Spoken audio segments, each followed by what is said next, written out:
In today's video, I'm going to teach you how to find your Windows license key fast. A Windows license key, also called a product key, is the 25-character code that activates your copy of Windows. You might need it if you're reinstalling Windows, moving it to a new computer, or just want to keep a record of it for safekeeping. In this walkthrough, I'll show you a quick and reliable way to find that key using tools already built into Windows. First, make sure you're on your Windows desktop with everything saved, just in case. We're going to use a simple command that reads the key stored in your system's registry and then displays it in a readable format. Start by opening the Start menu. In the search bar, type PowerShell.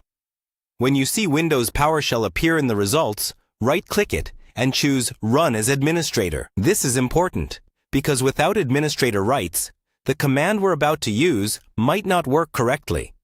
If a prompt pops up asking for permission, confirm it to continue. With PowerShell open, you'll see a blue or dark window with a blinking cursor. Here, we're going to paste in a command that extracts your Windows product key.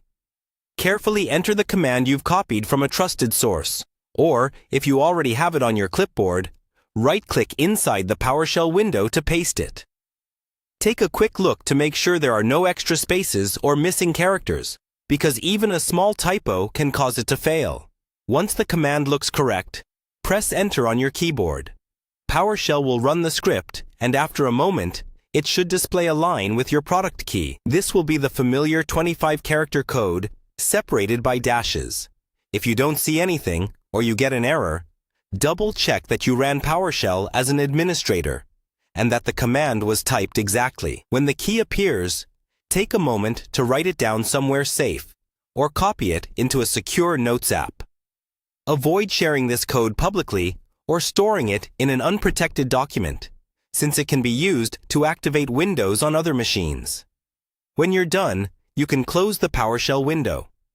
That's all there is to it. You've now quickly found your Windows license key using a built-in tool, with no need for extra software or complicated steps.